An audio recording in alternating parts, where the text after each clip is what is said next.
The following presentation is a production of Ride the Wave Media.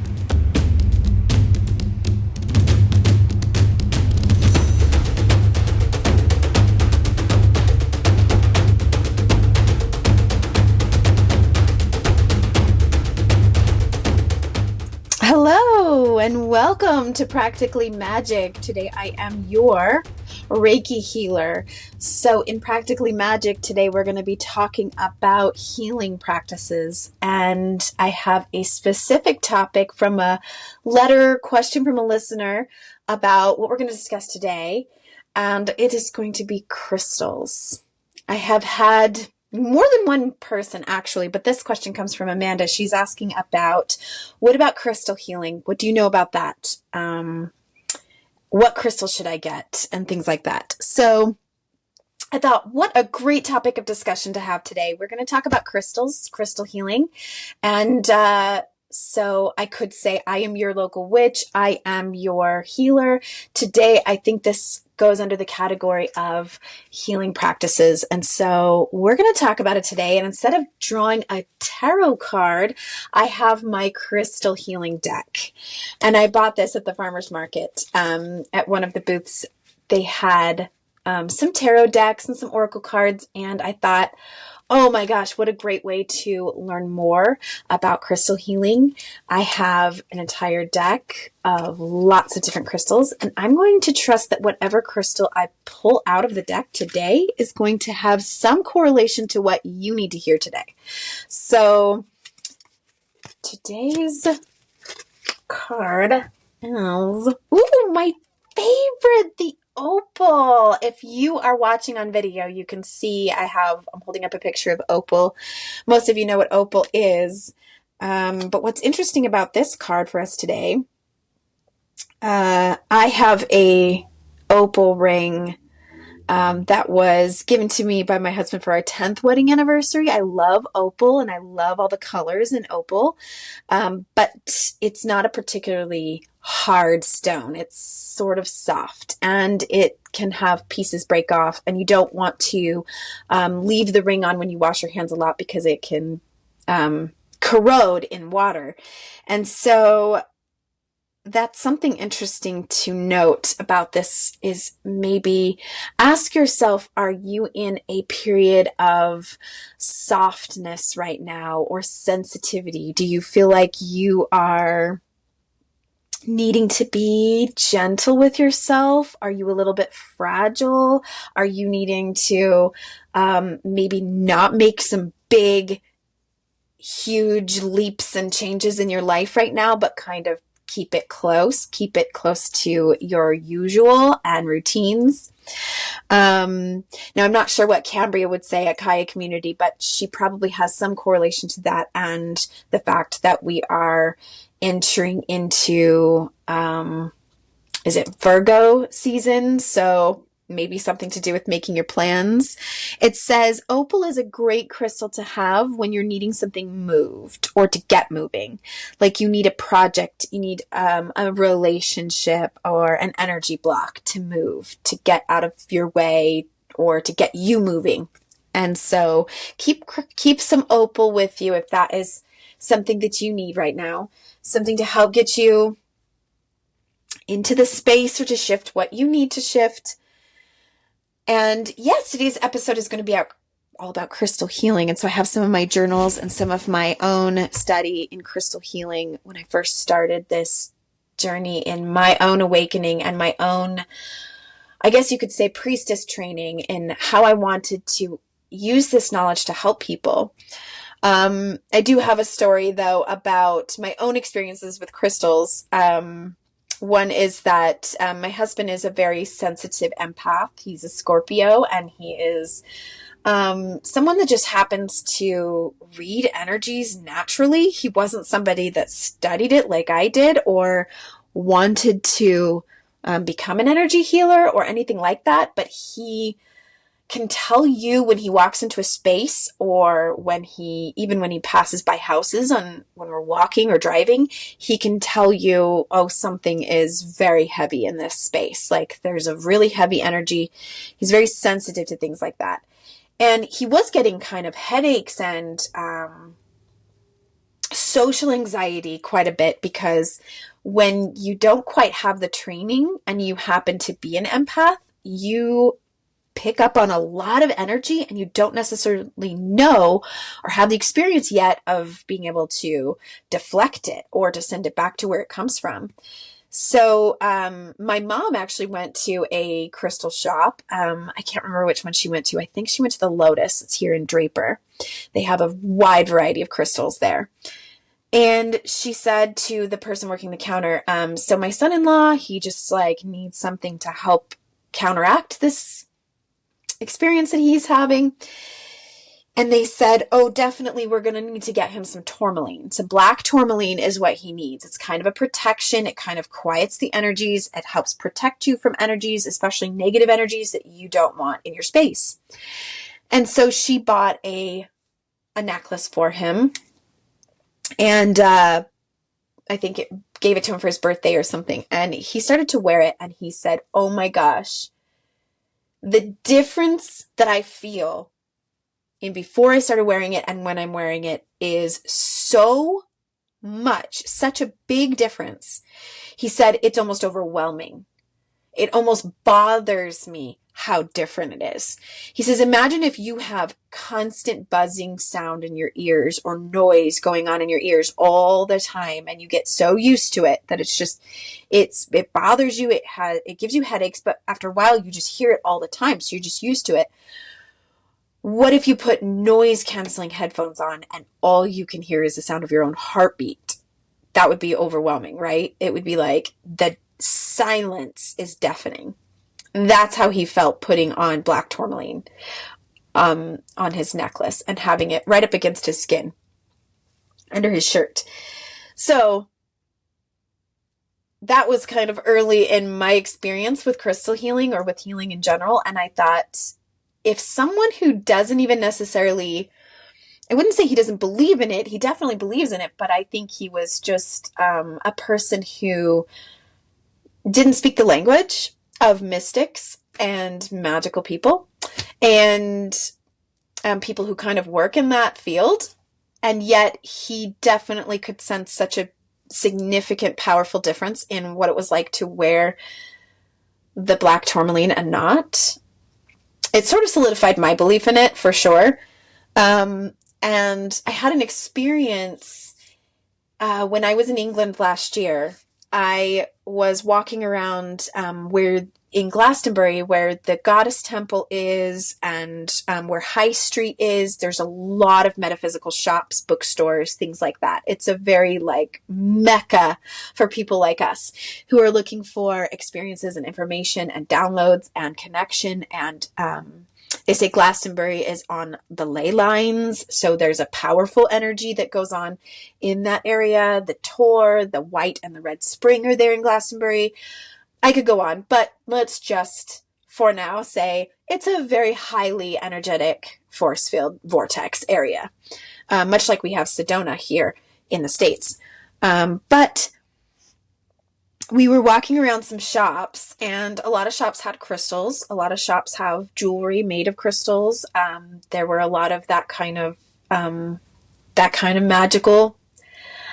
atmosphere going on there. And I walked into one that happened to be a little more expensive than the others. The quality was much better, and it was just, they had made very, very beautiful jewelry with the crystals.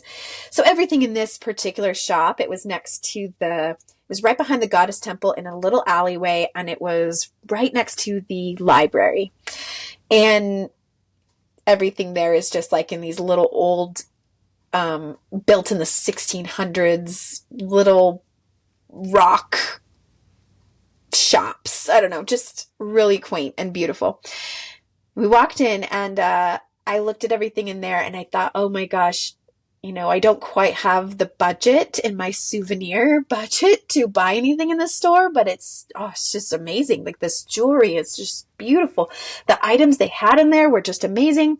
My aunt actually picked up a couple of things in there that she showed me later when we were back in our room. It was funny because I was like, oh my gosh, I saw that and I loved it. She had bought it.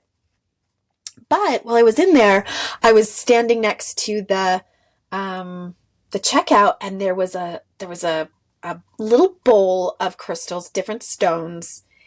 And I am normally drawn to things like aura quartz and peacock ore and things that are very colorful and very vibrant and very bright. That's the kind of stuff I usually pick up in a crystal shop. If it has, oh, like this here. I have an aura quartz here with me. So if you're watching on video, you can see lots of colors. This is where I modeled Prism Healing brand colors off of, because I love all of the purples and greens and blues that are just magical. And that's usually what I pick up. Well, they had these stones that were in a little bowl, and they were not beautiful. Not what I would consider aesthetically beautiful. They were black, sharp, jagged edges in these little circle, little spear-shaped stones in this little bowl. Nothing I would normally be like, ooh, I'm drawn to that. So I reached out and I picked up one of the stones, and I felt it in my hand, and there was just this powerful kind of heavy energy to it. And I was like, that's interesting. As you do when you're kind of placating the person who's sitting right in front of you, who's selling these wares. You want them to think you're interested. She's like, oh, that's interesting. And then I went to go put it back, and it wouldn't go back in the bowl. I kept trying to put this stone back in the bowl, and it just wouldn't leave my fingers. My fingers just would not open and drop the stone back in the bowl. I just could not let it go. And because it was right next to the cash register, these were more affordable. Like, there was $5, $10, $15 stones, or pounds. I was in England, so pounds. But I was like, oh, something is really powerful about this stone. I don't know. I might have to buy this. Not planning on buying it. I was not in here to buy anything, but I think I'm going to have to buy this stone. And I looked to see what it's called and what it's for, and it's a prophecy stone. These stones are exceptionally powerful for meditation and connecting, especially if you happen to be sort of a shamanic healer, someone that can astral project, someone who, when they are meditating, they actually leave their body and go and visit other realms, which I do. So, yeah, I ended up buying the prophecy stone, and it sits in a tiny little bag, a little velvet bag that it came in, and I only pull it out on special occasions. I only took it out when I would do certain healing sessions or certain things when I needed to connect, when I needed to ground, when I needed to, connect with some of those otherworldly sources of information. So sometimes that is the way picking out crystals can be. And moving into our topic of discussion about crystals, if you are new to crystals, new to healing, or if you're somebody who's like, meh, crystals, that's such a cliche. All of us mystic people and our crystals. We sit around in our meditative spaces and we outline it all with crystals and talk about crystal healing. And I realize that we are made fun of quite a lot in pop culture. Like, crystal healing and crystal connections can seem very woo-woo, and I get the way that looks. But I need you to understand that the periodic table of elements, okay, science has discovered that every element on the chart has an association with a frequency. Now, science has discovered, and we know this, that when certain vibrations are played, certain geometrical shapes take shape among those frequencies. So it's quite possible that the universe itself, whether it was from the Big Bang or whatever, all of the particles of the universe were actually created by sound. That sound frequencies manifested the shapes of all elements in the universe. And that is why we have everything we have. Everything that is carbon-based, everything that is that takes shape in the physical realm, everything comes from a frequency. And if crystals and all of the elements that make them what they are especially because they do form crystal shapes. They form these geometric shapes. It's like honeycombs. It's like, these geometric patterns. They are created from a frequency. So if that is true, then all crystals are a physical manifestation of a certain frequency. And when you yourself, your own energy, your own aura is needing to vibrate at a certain frequency, having the essence of that crystal in your space is going to help your body resonate at that frequency. So if you are depressed, if you're feeling anxious, if you're feeling like you just need a certain support in your aura, then having something of that frequency is not a bad idea. Carrying it in your pocket, having it available, using it in your rituals, that can be a really good support for you to raise your frequency to match the thing that you're trying to attract. So one way to use that is with crystal grids. As a Reiki healer, a Reiki master, I use crystal grids on a daily basis, and sometimes I'll change them up. What I do, and I'm working on creating a TikTok video to kind of show my system of setting up for a Reiki session and what I do. So if you're interested in seeing what that looks like, you can follow me on TikTok and see some of my videos. But I am going to show in the video here, if you're on YouTube, if you get the video, you can see a crystal grid. So sacred geometry is, and this is the Kabbalah, and this one is called the Flower of Life. And this image has the flower of life in it, repeated over and over again. This sacred geometry is, again, connected to a frequency. So if I were to put a bunch of sand on a plate and put that plate, like a large flat surface, over a speaker, and I were to play a certain frequency on the speaker, the sand would collect itself into a geometric pattern. And each pattern is created by a different frequency, a different hertz. So using sacred geometry and then using them for crystal grids is a really cool idea for being able to gather that energy and set your intention on what this crystal grid is going to be for and infuse it. If you are a Reiki healer or you have energy from your own body and you can infuse the crystals with that, what is happening here is we can put at the points where the different points meet, like in the flower of life, we can put different crystals. And you can get creative with it. You can put like a certain crystal all around the outside of the circle and then on the inside. So you can create patterns. You can create cool aesthetic looking crystal grid, but all the while setting an intention. Like, I'm going to use all things that I need today in this healing or that my client needs. So I have a Reiki crystal grid, used by the International Reiki Association. So one that has been with the quartz crystals, it has been put with symbols of all of the religions of the world. One of these plates has been put at the North Pole and the South Pole, in Jerusalem, in different points and ley lines around the world.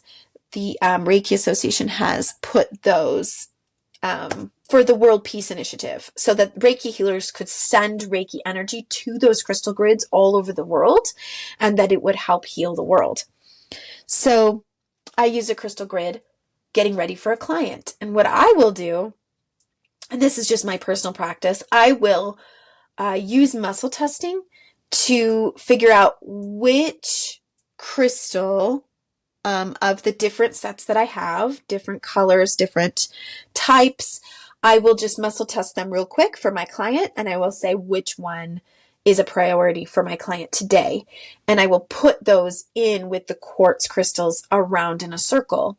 And then I will infuse my amethyst quartz crystal with Reiki energy.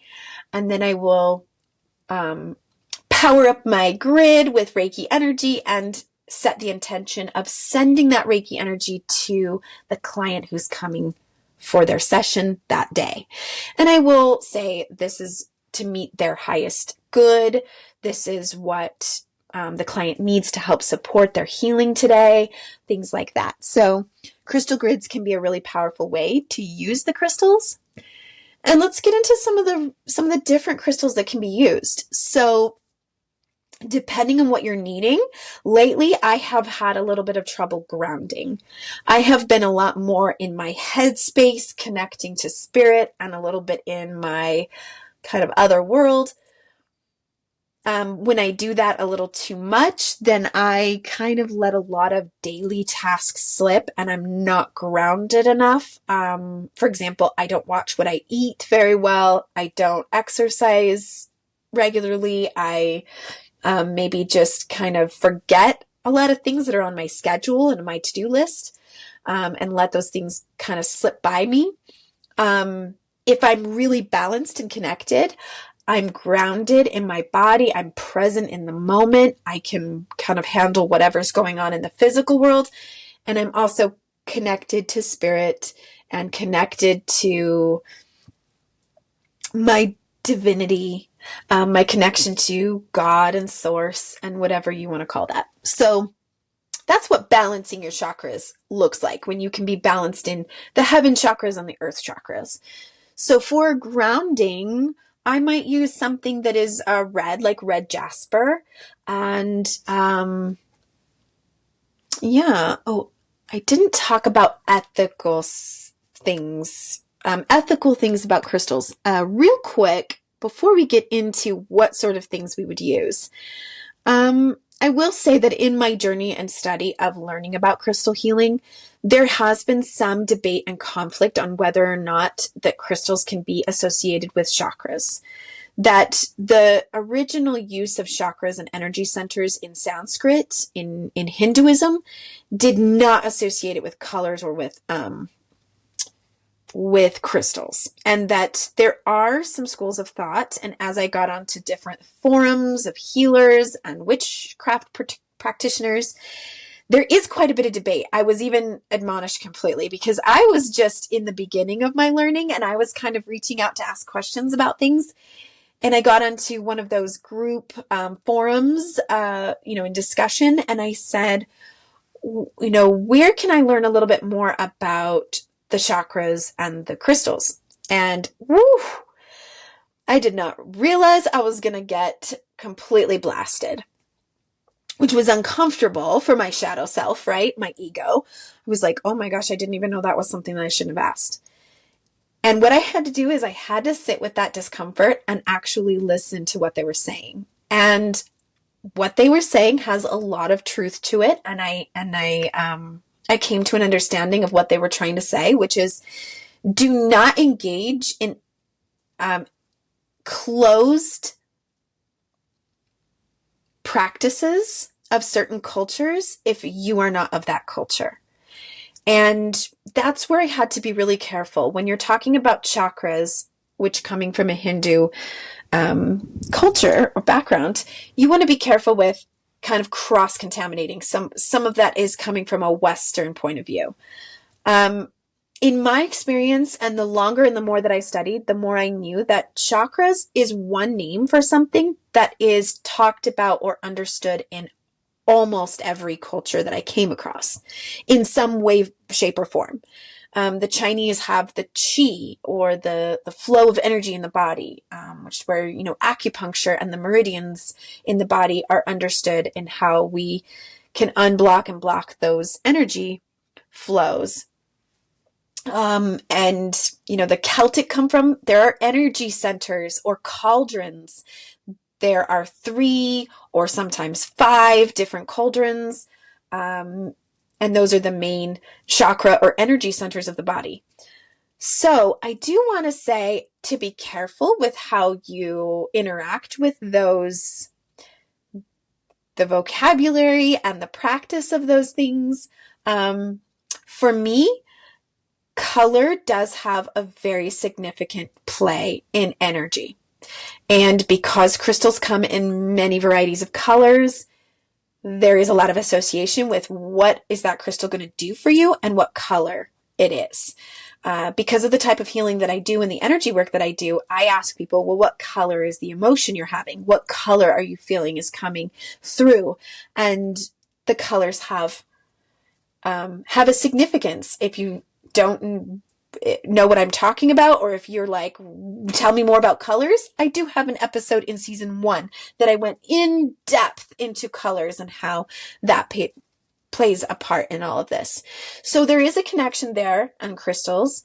I particularly I will say chakras when people don't understand what I'm talking about, but more often than not, I will say energy centers of the body and what it can do for you.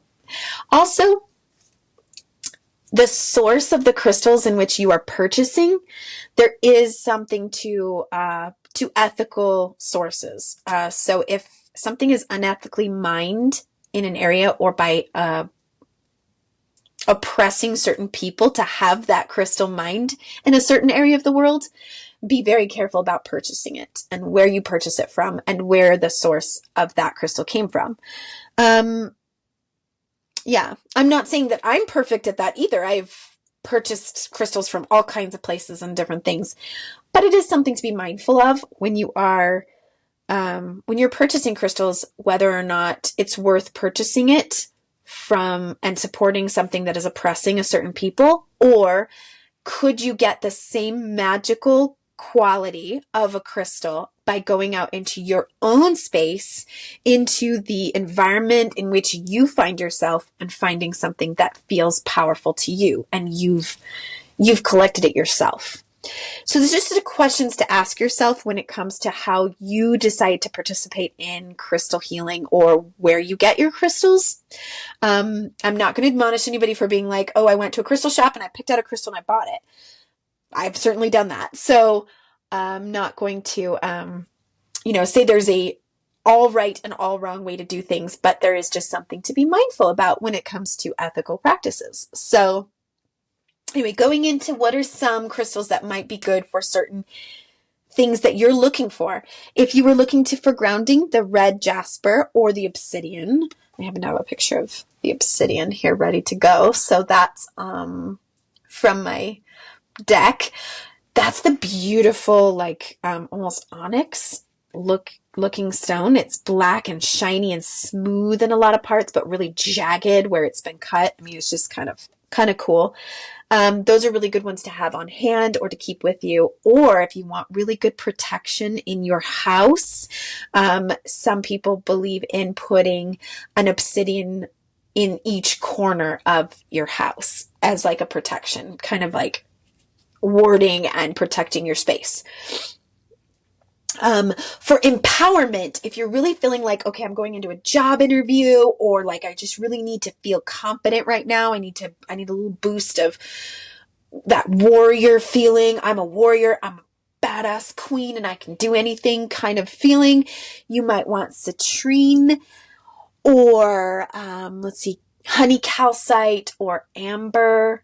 Amber is, some of those yellow colors come from that solar plexus, wanting to feel empowerment. This one might feel a little obvious, but if you're looking for love or to support your romantic love between you and a partner, rose quartz. If you and a partner seem to be not good at the moment, you and your spouse are fighting a lot more, I would say citrine is a good one to keep around. That's good for the sacral chakra or for your relationships and codependency issues, and not absorbing everything that all of the burden that feels like it's coming from your partner. Or when you need a little bit of creativity. Citrine is also good for the creativity center of the body. So, being able to boost your creativity. I want to create something. I want the ideas to flow. That would be a good one for that. Rose quartz for love, and also aventurine, the green colors, or the malachite. Malachite has really pretty green, deep green emerald color swirls in it. It's really cool looking. Spiritual connection, you're looking for a little boost in raising your spiritual vibe. Amethyst.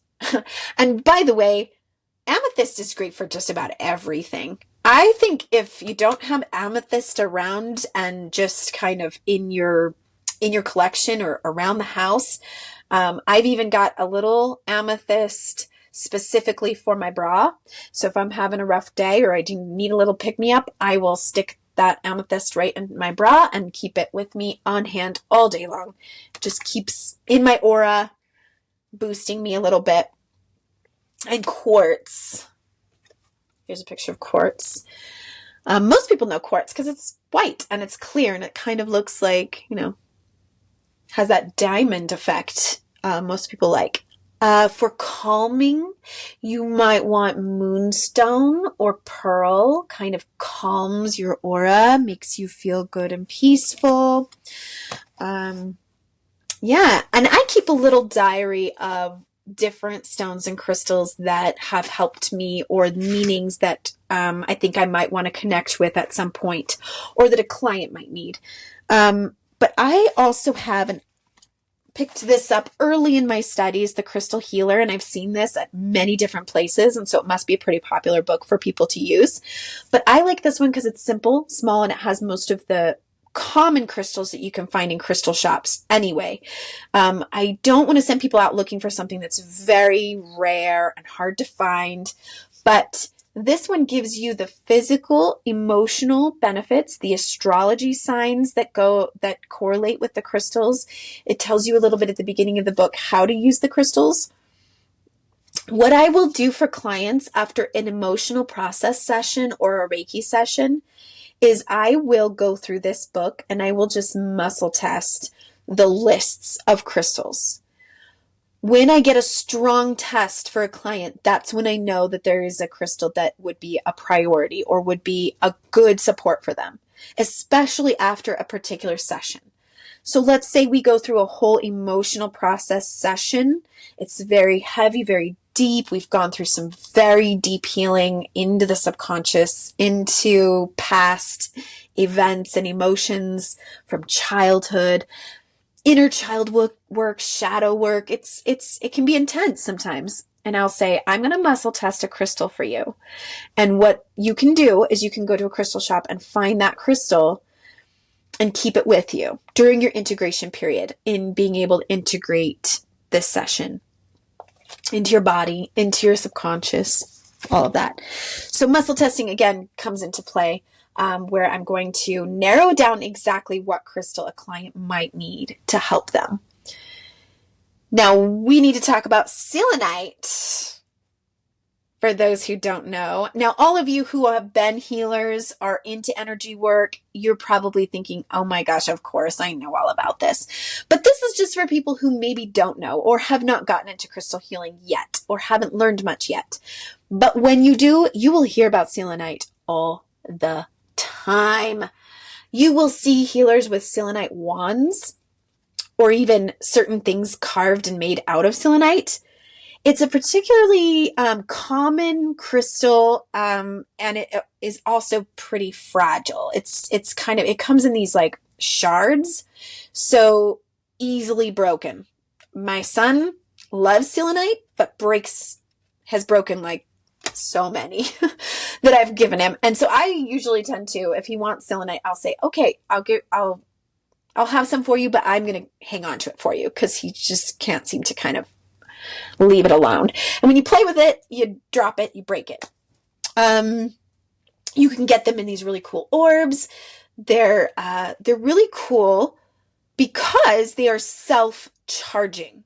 This is a crystal that does not need, its power is in cleansing. So it is perfect for cleansing someone's aura. You can wave that wand over their head and down their back and over the front of their body, kind of zipping up their energy and cleansing their aura. It's a really great way to get that done, or cleansing spaces. That's why you'll see people just put selenite wands in a circle or in a box around an area that they're working, or on door frames, on the top of the door frame. You can put a selenite. You can also put selenite wands or sticks in with your crystals. And that's a good way to charge your crystals. So this is a great cleansing crystal. And some people have like giant, big selenite like towers that they keep in their spaces. And then they can put things on it, or they can put that on something else. Just kind of cleanse it of all energy. Now, something to be careful about, and some things that I have been told about selenite, is that it can cleanse everything. Good, bad, everything. It's kind of like wiping it clean slate. So if you want other people's energy to clean off of something, this is great for that.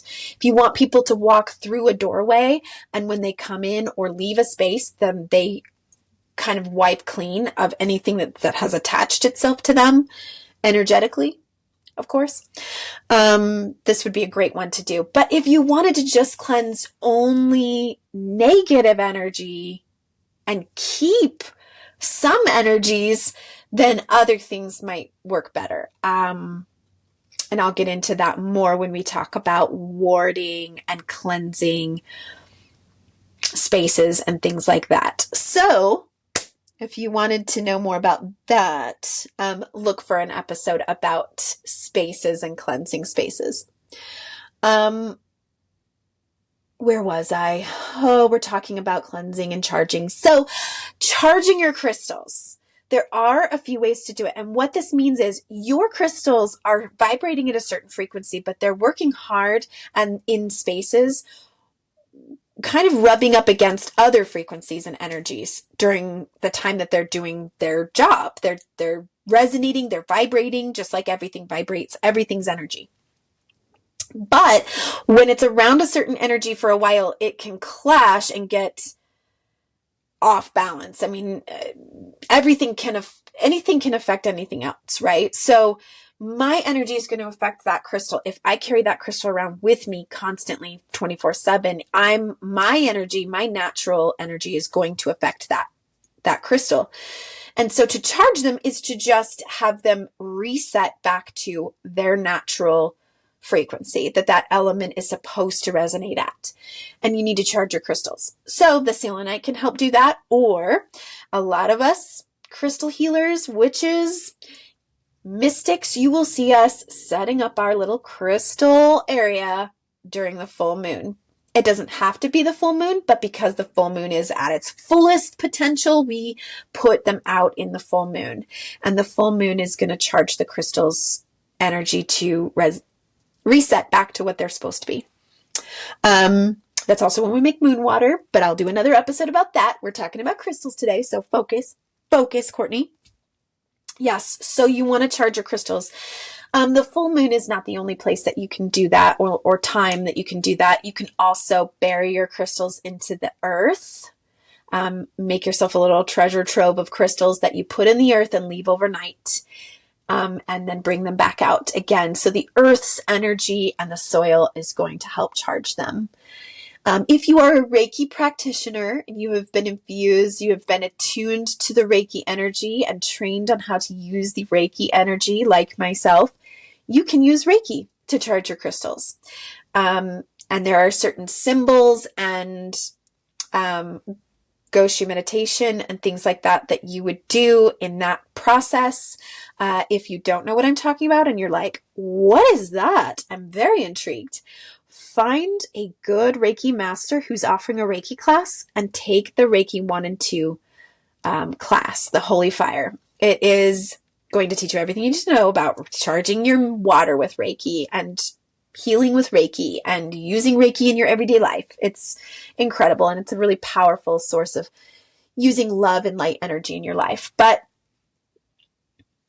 you are going to need to find a Reiki master to teach you that. And I do not offer those classes at this time, but I can hook you up. If you want to reach out to me, I will find you a couple of Reiki masters that I learned from and are amazing. So if you're in the Utah area, I can hook you up. But Reiki energy is a great way to infuse those crystals. I also charge my tarot decks with Reiki energy, and I do charge my tarot and oracle decks in the full moon as well. So you gotta take care of your magical items. You cannot just expect to use them for magic constantly and then never ever treat them to what they need, right? All right. So some really awesome things here today. A couple of my favorite crystals I love to use. One of the ones I keep around is this, I never know if I'm saying the name of it right, bismuth.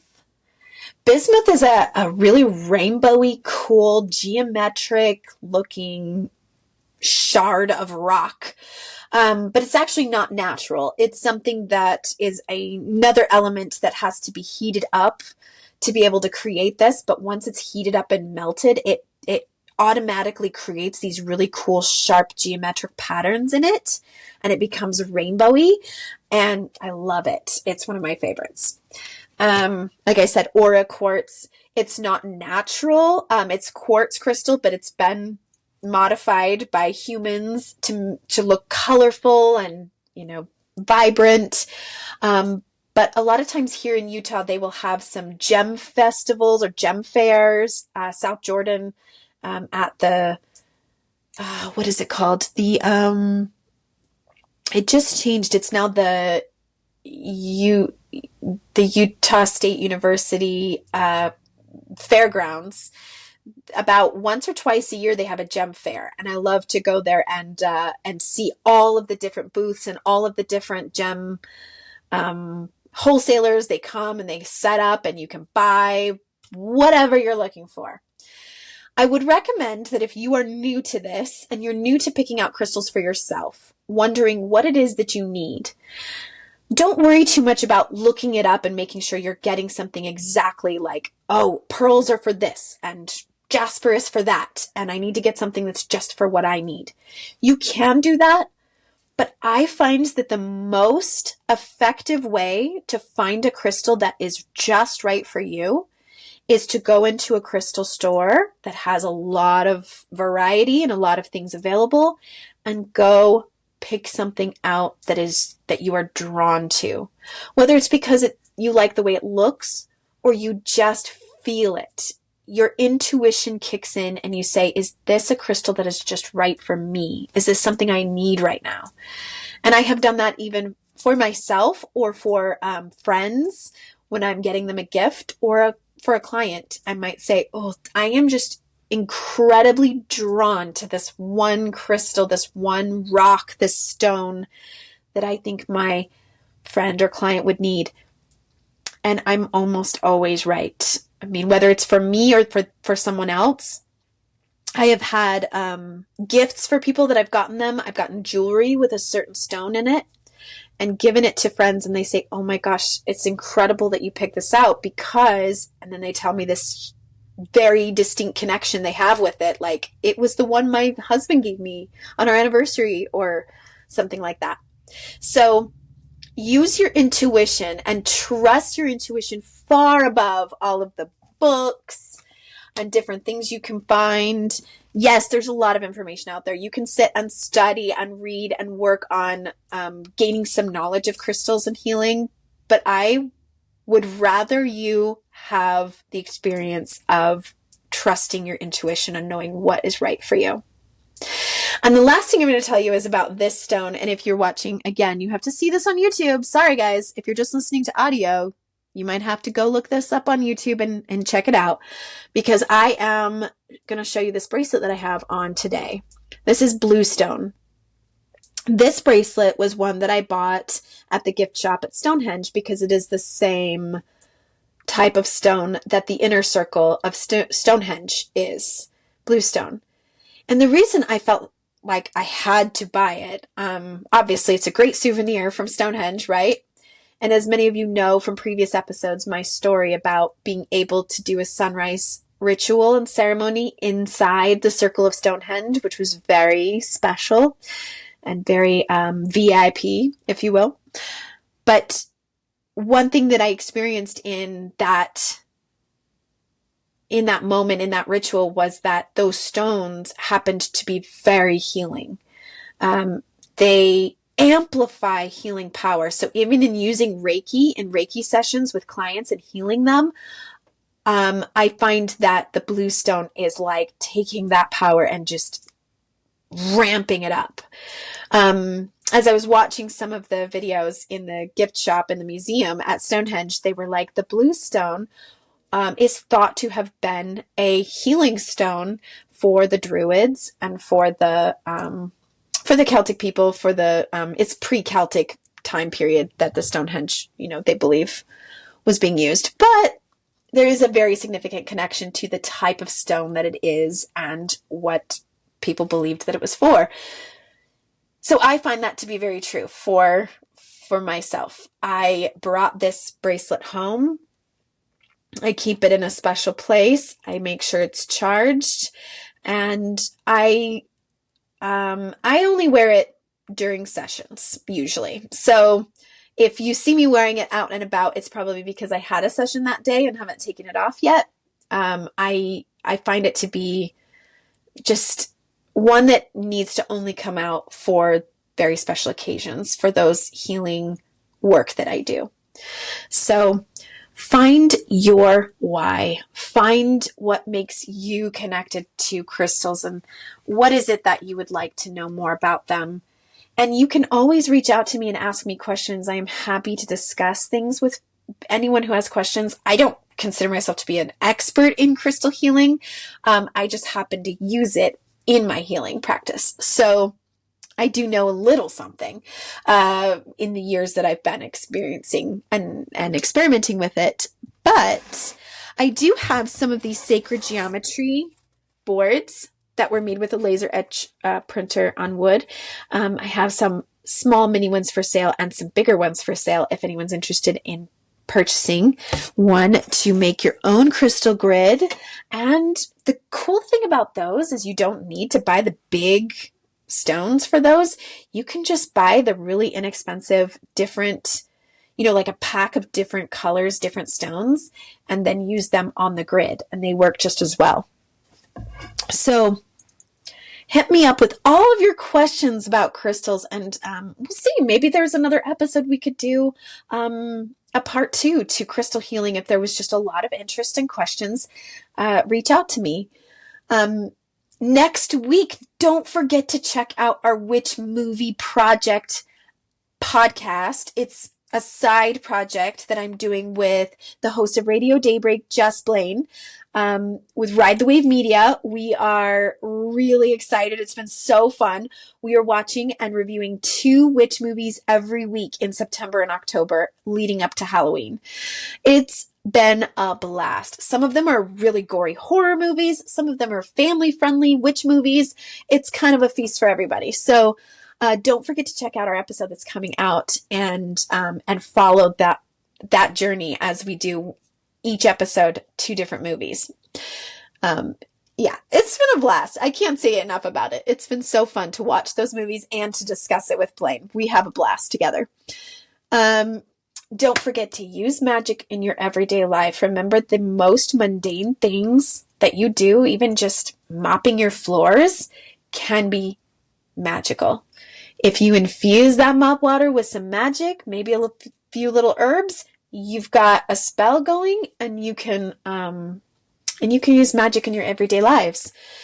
So use magic to strengthen relationships, heal, prosper, and thrive. Shout out to Just Blaine at Ride the Wave Media and Sarah at Sunshine Community. And for this episode particularly, I would like to give a shout out and thank you to my good friends at Synchronicities in Sandy. I was there all last year as one of their resident healers, and they have an amazing healing space.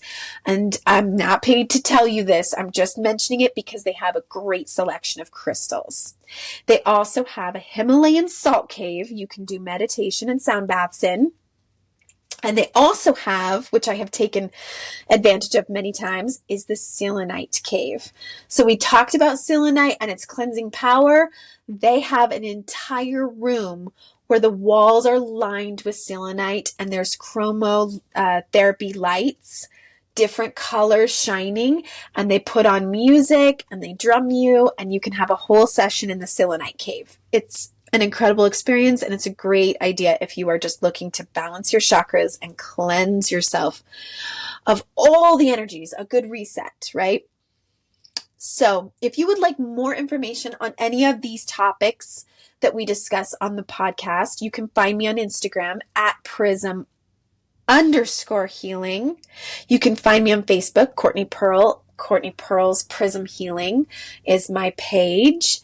I have an event coming up, which is a free meditation and sound bath. I'm partnering with Kaya Community, Cambria Davis and I, so Daybreak's Local Witch and Daybreak's Local Astrologer, are combining for one night to do a sound bath and meditation at the park here at my house. And so you can find that event on my website, and other services I provide, courses and classes that I'm offering on my website, which is that's my name. That's not my website. My website is prism-healing.com.